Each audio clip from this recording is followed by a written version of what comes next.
पिछली वीडियो में हमने देखा कि एक इंडिविजुअल को अप्रोक्सीमेट कितनी नींद दिन में लेनी चाहिए अपनी फिजिकल और मेंटल हेल्थ को ऑप्टिमल रखने के लिए, उसे मेंटेन करने के लिए, उसे डेवलप करने के लिए, बेटर करने के लिए। अब एक क्वेश्चन लास्ट टाइम हमने वीडियो में पूछा था और काफी लोग आजकल पूछते हैं क्योंकि ये सोशल मीडिया पे बहुत ज्यादा फेमस हो रहा है। और ये क्वेश्चन कहां से आया ये भी हम डिस्कस करेंगे कि क्या एक इंडिविजुअल दिन में सिर्फ 3 से 4 घंटे नींद लेकर भी हेल्दी और फिट रह सकता है। The answer is yes and no. अब जिन लोगों ने प्रीवियस वीडियो देखी थी वो इस वीडियो में यस सुन के थोड़े से हैरान होंगे, जिसमें मैंने ये बताया था कि एक इंडिविजुअल को अप्रोक्सीमेटली एज के हिसाब से कितनी नींद की जरूरत होती है। उसमें और भी बहुत सारे फैक्टर्स आते हैं जो इंडिविजुअल पे डिपेंड करते हैं, लेकिन कोई भी इंसान जो 5 से 6 घंटे से कम दिन में सो रहा है लंबे समय तक या 9 घंटे से ज्यादा सो रहा है, वो उसकी हेल्थ के लिए डेट्रीमेंटल है। तो फिर मैं कैसे कह रहा हूं कि 3 घंटे नींद भी अगर कोई लेता है उसके लिए कई बार काफी हो सकता है। पहली चीज तो यह समझिए कि जब मैं बात कर रहा हूं 3 से 4 घंटे नींद की, जैसे हम 3 घंटे नींद लेते हैं दिन में, तो हम एवरेज इंडिविजुअल्स की बात नहीं करते हैं। काफी सारे ऐसे इंडिविजुअल्स हैं जिन्होंने एक higher level of mental control attain कर लिया है लाइफ में, और ये मल्टीपल तरह की स्ट्रॉन्ग योगिक प्रैक्टिसेस और मेडिटेशन और ध्यान वगैरह से होता है। और ये कोई हफ्ते या 2 हफ्ते महीने की बात नहीं है, इसमें बहुत समय लगता है। बहुत सारे ऐसे साधु हैं, योगी हैं, अगर आप उनसे मिले हैं, बहुत लकी हैं आप, आपने उनके बारे में पढ़ा होगा, जो एक बहुत higher level of consciousness attain कर चुके हैं। उनका अपने माइंड पे ही नहीं, अपने ऑर्गन्स पे भी कंट्रोल हो जाता है, और वो काफी सारी ऐसी फीट्स परफॉर्म करते हैं जो साइंटिफिक लॉजिक के काफी बियॉन्ड होती है। और यहीं पे आती है सबसे बड़ी प्रॉब्लम। काफी सारे लोग जो हैं वो इन साधुज या योगीज के बारे में या ऐसे इंडिविजुअल्स के बारे में सुनकर या पढ़कर जो है या तो इंस्पायर हो जाते हैं या ऐसे कंसेप्ट को मजाक लेने लगते हैं कि भाई जब इन्होंने कर लिया मैं भी कर लूंगा, और सडनली ओवरनाइट जो है मेडिकल साइंस के अगेंस्ट टर्न हो जाते हैं। और उससे भी वर्स होता है जब बिना सोचे समझे वो ऐसी चीजों को अपनी लाइफ में अपने ऊपर अप्लाई करना शुरू कर देते हैं, जिसके फिर वो कॉन्सिक्वेंसेस भुगतते हैं। देखिए, सबसे पहले तो मैं आपको एक चीज बताता हूं कि अगर आपने आयुर्वेदिक टेक्स्ट भी पढ़ी है ना, एंशिएंट टेक्स्ट भी, उसमें भी कहीं ये नहीं लिखा हुआ है कि कोई इंसान दिन में अगर 3 घंटे सो रहा है तो वो हेल्दी रह सकता है। जब हम एवरेज इंडिविजुअल्स की बात करते हैं, मेजॉरिटी ऑफ वर्ल्ड पॉपुलेशन की बात करते हैं, आयुर्वेद में निद्रा या स्लीप के ऊपर बहुत अमेजिंग रिसर्च है। जो मेरा कोर्स है साइंस ऑफ स्लीप, मैंने उसमें आयुर्वेद का भी पार्ट बहुत डिटेल में कवर करा है।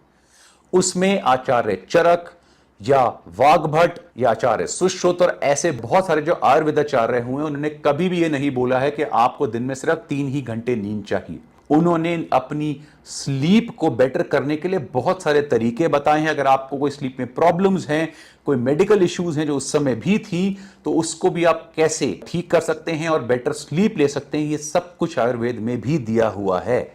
तो इसलिए जब कोई इंडिविजुअल ऐसी लाइन बोलता है तो उसके पीछे की रियलिटी हमें थोड़ी सी समझनी जरूरी होती है। और जनरली ये चीज आपको काफी लोगों से सुनने को मिली होगी, लेकिन सदगुरु जग्गी वासुदेव जो हैं, उन्होंने सबसे पहले जब ये लाइन प्रोपोगेट करी थी तो काफी लोगों ने उनको सीरियसली लिया और काफी सारों ने गलत तरीके से अपने पे अप्लाई भी करना शुरू किया। जब उन्होंने बोला कि एक इंडिविजुअल को दिन में 3 से 4 घंटे से ऊपर स्लीप की जरूरत नहीं होती है, और उन्होंने यह बोला कि एक ह्यूमन बॉडी को स्लीप की नहीं, रिलैक्सेशन की जरूरत होती है, रेस्टफुलनेस की जरूरत होती है, जो एक तरीके से सही भी है, लेकिन ये स्लीप को कॉम्पनसेट करने का सही तरीका नहीं है। लेकिन अब आता है कि ये जो उन्होंने चीज बोली, ये उन्होंने प्रैक्टिकली कहां पे बताई। तो मैंने उनके बहुत सारे ब्लॉग्स पढ़ने की कोशिश करी, उनके वीडियोस को सुना और भी चीजें सर्च करने की कोशिश करी, लेकिन कहीं पर भी उन्होंने कभी यह नहीं बताया है कि इतनी अमाउंट ऑफ स्लीप का साइंटिफिक लॉजिक या कोई भी लॉजिक क्या है और आप ये कैसे अपने पे अप्लाई कर सकते हैं। उन्होंने सिर्फ ये एक एडवाइस दिया कि भाई ऐसा हो सकता है, और अगर आप उनकी एडवाइस भी सुने तो वो जनरल हेल्थ एडवाइस है जो इस पर्टिकुलर एडवाइस के साथ जुड़ी हुई है। जैसे आप नेचुरल होल फूड्स खाइए, सिंथेटिक या जंक फूड्स को अवॉइड करिए, अगर आपको नींद आ रही है उसको फोर्सफुली डिनाई मत करिए, और ऐसे बहुत सारे बेसिक हेल्थ एडवाइसेस उन्होंने दी हैं जो बिल्कुल सही हैं। और ये जो पर्टिकुलर एडवाइजेस है ये हर इंडिविजुअल अपनी लाइफ में अप्लाई भी कर सकता है, जिससे उनको बहुत बेनिफिट होगा। लेकिन इनमें से एक भी ऐसा इंडिविजुअल नहीं है जो इन सिंपल एडवाइजेस से, जो और भी बहुत लोग देते हैं, अपने स्लीप कोटे को ड्रास्टिकली 50% तक रिड्यूस कर सकता है। इनफैक्ट अगर आप रेगुलर एक्सरसाइज कर रहे हैं, आपकी डाइट बहुत अच्छी है, आपका स्ट्रेस लेवल पूरी तरह से मैनेज्ड है, लेकिन अगर एक रात की भी आपको स्लीप डेप्रिवेशन होती है ना, तो ये सारी की सारी चीजें जो हैं ये आपको कोई बेनिफिट नहीं देंगी।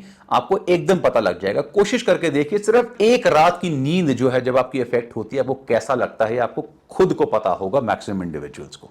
तब फिर मैंने इस एडवाइस को थोड़ा और डीप जाके पढ़ने की कोशिश करी कि भाई कोई तो ऐसी चीज होगी जो सदगुरु ने बोला होगा अपार्ट फ्रॉम जनरल एडवाइस। तो उन्होंने ये बोला कि कुछ ऐसी मेडिटेटिव प्रैक्टिसेस हैं, जैसे कि शांभवी महामुद्रा, जो वो अपने आश्रम वगैरह में भी कराते हैं, उनके कोर्सेज चलते हैं, जो अगर आप 12 से 18 महीने तक प्रैक्टिस करें तो आप ऑटोमेटिकली अपनी जो पल्स रेट है, रेस्टिंग पल्स रेट है, उसको डाउन करके 50 या 60 तक ला सकते हैं और एक रेस्टफुल स्टेट में पहुंच सकते हैं। और अगर आप ऐसा करते हैं तो आप जो है एक रेस्टफुल स्टेट में चले जाएंगे और अपने स्लीप कोटे को आप कम कर पाएंगे। और उसके बाद एक और लाइन है कि भाई व्हाटएवर एक्टिविटी हो, कोई भी एक्टिविटी आप करते हैं, आप रेस्टफुल रहेंगे और आप ज्यादा स्लीप डिमांड नहीं करेंगे। इस लाइन से मैं एग्री नहीं करता, मैं भी आपको बताता हूं कैसे। बाकी पार्ट ऑफ कोर्स यस। तब मैंने एक इंडिविजुअल का भी राइटअप देखा, ठीक है, उसने बताया कि भाई किस तरह से उन्होंने ये शांभवी महामुद्रा और जो सदगुरु के कोर्सेज हैं उनको करा और उनको बहुत बेनिफिट हुआ। उन्होंने बताया कि जो उनका इनर इंजीनियरिंग प्रोग्राम है वो उन्होंने अटेंड करा, जो अप्रोक्सीमेटली 7 डेज का प्रोग्राम है और दिन में 3 घंटे उसे परफॉर्म करना होता है। जो ये इंडिविजुअल था उसने बताया कि इनर इंजीनियरिंग प्रोग्राम के समय वो दिन में सिर्फ 3 से 3.5 घंटे ही सो रहे थे। और उन्होंने बताया कि ये जो प्रोग्राम है, ये जो प्रैक्टिस है, ये आपको अगले 42 डेज तक प्रोग्राम के बाद भी कंटिन्यू करनी होती है। और उसमें भी उन्होंने बताया कि उन्हें बहुत बेनिफिट हुआ। वो दिन में 4 से 4.5 घंटे ही सो रहे थे और काफी एनर्जेटिक महसूस कर रहे थे। अब उन्होंने एक और लाइन लिखी जिसको शायद बहुत लोगों ने पढ़ा नहीं। उन्होंने कहा कि जब उन्होंने बंद करा तो लाइफ फिर नॉर्मलाइज होनी शुरू हो गई और अब उनकी कंडीशन जो है वो वापस आ गई है। वो स्लीप प्रॉब्लम से सफर कर रहे हैं और दिन में 10 से 12 घंटे सो रहे हैं और उसके बाद भी उनको मल्टीपल प्रॉब्लम्स आ रही हैं स्लीप की। इसलिए उन्होंने ये प्लान किया कि भाई मैं दोबारा जो है इस प्रोग्राम को ज्वाइन करूंगा। अमेजिंग। अब सदगुरु की एडवाइस और एक इंडिविजुअल जिसने ये इनर इंजीनियरिंग प्रोग्राम करा था उसके वर्ड्स को अगर हम कंबाइन करके समझे, हमने क्या ऑब्जर्व करा। सबसे पहला पॉइंट, आप अपना स्लीप कोटा बिल्कुल रिड्यूस कर सकते हैं, लेकिन उसके लिए आपको इस तरह की प्रॉपर मेडिटेटिव और योगिक ट्रेनिंग लेनी बहुत जरूरी होगी। और ये तब तक ही पॉसिबल है जब तक आप ये योगिक प्रैक्टिसेस कर रहे हैं। जब आप ये छोड़ देंगे, कुछ समय के बाद आपकी लाइफ नॉर्मलाइज होनी शुरू हो जाएगी और आपका स्लीप रिक्वायरमेंट जो है वो बढ़नी शुरू हो जाएगी। इसका मतलब है अगर आप रोज 7 घंटे सो रहे हैं और दिन में आपको 3 घंटे ये मेडिटेटिव प्रैक्टिस करनी है और 3 घंटे ये प्रैक्टिस करने के बाद 3 घंटे आपका स्लीप टाइम कम हो गया, क्या मिला आपको इससे? ऑफ कोर्स मेडिटेशन के बहुत सारे बेनिफिट्स मिले, लेकिन आप ये दिमाग में लेके थोड़ी ना मेडिटेशन करने जा रहे हैं कि मेरे को स्लीप कोटा कम करना है। वो तो उसके साइड का एक इफेक्ट है। सेकेंड पॉइंट, कितने ऐसे इंडिविजुअल्स हैं जो दिन में 2 से 3 घंटे स्पेयर कर सकते हैं और फिर अपना स्लीप कोटा 2 से 3 घंटे रिड्यूस कर सकते हैं? तो यानी 2 से 3 घंटे आपने मेडिटेटिव प्रैक्टिस करी और उधर से स्लीप कोटा रिड्यूस हो गया, तो बात एक नहीं हुई। मैं आपको बहुत सारे इंडिविजुअल्स बताता हूं, डॉक्टर्स या surgeons, soldiers, scientists, IT individuals, corporate individuals, pilots, multiple businessman, और आप कोई भी दुनिया का प्रोफेशन उठा लीजिए, मुझे प्लीज बताइए कि किस इंडिविजुअल के पास दिन में इतना समय है कि वो साल भर दिन में 2 से 3 घंटे निकाल सकता है मेडिटेटिव प्रैक्टिस के लिए। मेडिटेशन के अमेजिंग बेनिफिट्स होते हैं और एक इंडिविजुअल दिन में अगर आधा घंटा भी मेडिटेट करता है उसके लिए बहुत अच्छा है, क्योंकि इससे ऊपर मैक्सिमम इंडिविजुअल्स जो हैं टाइमिंग डिवोट नहीं कर पाते, क्योंकि लाइफ में सिर्फ काम नहीं होता और बहुत तरह के स्ट्रेसेस हैं। यहां पे तो हमने सिर्फ बात करी उसके प्रोफेशनल लाइफ की। मल्टीपल इंडिविजुअल्स जो मैंने आपको गिनवाए और ऐसे बहुत सारे ओवरनाइट वर्क कर रहे हैं, उनकी जॉब की रिक्वायरमेंट है। अगर एक पायलट को रात को फ्लाई करना है, वो ये नहीं बोल सकता कि मेरी मेडिटेशन का टाइम हो गया है। अगर किसी डॉक्टर की रात को सर्जरी है, इमरजेंसी हो जाएगी, तो वो रेस्ट नहीं ले सकता। अगर किसी सोल्जर को नाइट ड्यूटी करनी है तो वो रेस्ट नहीं ले सकता। ये चीजें हमें समझनी बहुत जरूरी है। और ये तो हम सिर्फ वर्क की बात कर रहे हैं, इसके साथ आते हैं फैमिली स्ट्रेसेस, साथ में फाइनेंशियल स्ट्रेसेस, एनवायरमेंटल स्ट्रेसेस। आप लोग या कोई भी इंडिविजुअल इन चीजों को निग्लेक्ट करके मेडिटेशन नहीं कर सकता। अब फॉर एग्जाम्पल, अगर किसी की फैमिली में कोई बीमार है और साथ में उसकी ड्यूटी भी है, उसको जॉब भी करनी है, काम भी करना है, तो फाइनेंशियल बर्डन भी उसके ऊपर है। आपको लगता है वो इंडिविजुअल दिन में 2 से 3 घंटे मेडिटेशन के लिए निकाल सकता है? उस इंसान को ये चीजें मैनेज करते हुए अपनी बेसिक स्लीप भी मिल जाए तो ये बहुत बड़ी बात है। कितने बड़े वो स्ट्रेस से निकल रहा है, इसलिए लाइन बोल देना ना एक जनरल कि एक इंडिविजुअल जो 3 घंटे सो सकता है, किसके लिए, कौन सी कंडीशन है? क्योंकि ये स्ट्रेसेस के साथ साथ अगर कोई इंडिविजुअल अपनी basic fitness, basic health maintain कर रहा है, बहुत है। अगर आप एक एथलीट हैं, एक स्पोर्ट्समैन हैं, आप फिजिकली बहुत ज्यादा एक्टिव हैं, क्या आप सोच सकते हैं 3 घंटे या 4 घंटे सोने की? गलती से भी नहीं सोच सकते। आप एक हफ्ता भी अपने स्पोर्ट को सस्टेन नहीं कर पाएंगे, क्योंकि ऐसी रोजी पिक्चर्स देना बहुत आसान होता है कि हां आप ये प्रोग्राम अटेंड कर लो, इससे 3 घंटे आप दिन में सो जाओगे और रेस्टफुल स्लीप होगी। बहुत आसान है, बहुत रोजी पिक्चर है।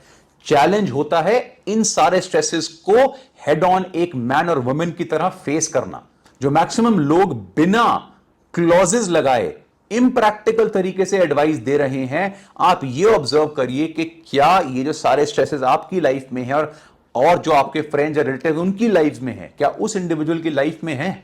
एक बहुत ही डिटेल स्टडी हुई जिसमें 10,000 इंडिविजुअल्स को जब एक लंबे समय तक फॉलो करा गया, उसमें देखा कि जो इंडिविजुअल्स रात में 4 घंटे या उससे कम नींद ले रहे हैं, उनका जो ब्रेन है, उसकी जो एजिंग हो रही है, वो 8 साल फास्ट हो रही है। इतनी तेज उनका ब्रेन एज कर रहा है। और इन सारी चीजों के साथ साथ और भी बहुत सारी नॉनसेंस है जो सोशल मीडिया पे लोगों ने पोस्ट करी हुई है और ये ट्रेंड चल रहा है।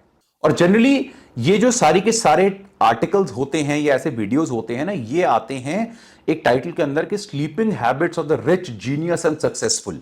फॉर एग्जांपल एक टाइटल है कि do successful CEOs sleep less than everyone else, 11 successful people who get up so early they बेयरली sleep, या 9 successful people who hardly sleep, great people sleep less. ये सारे जो स्टूपिड और बुलशिट टाइटल्स है ना, ये बहुत मिसलीडिंग हैं और यंगस्टर्स के लिए तो बहुत ज्यादा डेंजरस हैं। मैक्सिमम केसेस में हिस्ट्री में ऐसे जितने भी एग्जांपल्स आपको बताए जाते हैं ना, वो सारे मार्केटिंग प्रोपेगेंडा होते हैं, स्पेशली जब पॉलिटिशियंस वगैरह के बारे में बताया जाता है, ताकि दुनिया को ये लगे, जनता को ये लगे कि ये जो इंडिविजुअल्स हैं ये हमसे बेटर हैं। अगर एक सीईओ एक कंपनी में ये बोस्ट नहीं करेगा कि मैं तो दिन में 3 से 4 घंटे सो रहा हूं, तो जो उसके एम्प्लॉइज हैं उनको वो कैसे इंस्पायर करेगा? तो ये फॉल्स प्रोपेगेंडा चलाया जाता है। बहुत सारे ऐसे इंडिविजुअल्स हैं जो अपनी लाइफ को अच्छी तरह मैनेज कर पाते हैं और एक ऑप्टिमल अमाउंट ऑफ स्लीप ले पाते हैं। लेस नहीं कह रहा, ऑप्टिमल, क्योंकि स्लीप की रिक्वायरमेंट हर एक के हिसाब से अलग होती है। अगर कोई इंडिविजुअल 5 से 6 घंटे स्लीप लेकर अपनी लाइफ को ठीक चला रहा है, उसको कोई टायर्डनेस नहीं है, कोई स्ट्रेस नहीं है, कोई हेल्थ इश्यूज नहीं है, तो आप उसे कॉपी मत करिए, क्योंकि वो उसके हिसाब से स्लीप टाइमिंग्स हैं। मेडिटेशन आपके लिए बहुत अच्छी और हर इंडिविजुअल को करनी चाहिए। अगर आप ऐसे प्रोग्राम्स जो होते हैं जैसे इनर इंजीनियरिंग हुआ, विपासना हुआ, सुदर्शन क्रिया वगैरह हुई, ये आप सीखना चाहते हैं, बिल्कुल सीखिए। लेकिन अगेन ये आपको अपनी लाइफ के हिसाब से वैल्यूएट करना पड़ेगा कि क्या आपकी लाइफ ऐसी है जिसमें आप इतना समय डिवोट कर सकते हैं सब कुछ छोड़ के। मैक्सिमम लोग ऐसी लग्जरी अफोर्ड नहीं कर सकते। एक क्लासिक एग्जांपल देता हूं। एक इंडिविजुअल है जिसके जो फादर हैं वो बेड रिडन है या मदर बेड रिडन है। उसको अपना काम भी करना है, अपने करियर पे भी ध्यान देना है, अपनी हेल्थ और फिटनेस पे भी ध्यान देना है, और जो घर में बीमार है उसके बिल्स भी पे करने हैं, उनके इंश्योरेंस का भी ख्याल रखना है, उसकी ट्रीटमेंट का भी ख्याल रखना है। वो जो इंसान है, क्या आपको लगता है वो इंसान 3 से 4 घंटे सोकर ऐसे प्रोग्राम्स अटेंड करने जाएगा?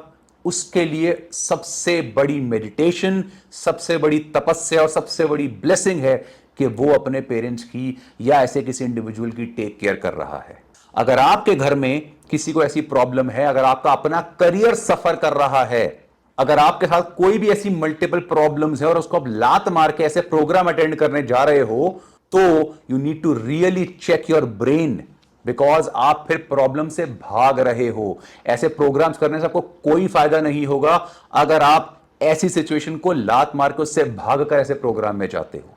इसलिए मैंने बताया ना कि रियल मैन और वुमेन वो है जो अपने लाइफ के प्रैक्टिकल चैलेंजेस को हेड ऑन फेस करे, ना कि जो सोशल मीडिया में प्रोपेगेंडा और जो फेक सेल्फ हेल्प चल रहा है उससे इंफ्लुएंस हो। सो बी वेरी प्रैक्टिकल। सोच के देखिए कि क्या 3 से 4 घंटे वाली जो एडवाइस है वो प्रैक्टिकल अगर है तो किस very very very very small part of population के लिए है। और ऐसे बहुत सारे अमेजिंग वीडियोस के लिए देखते रहिए वी आर स्टूपिड।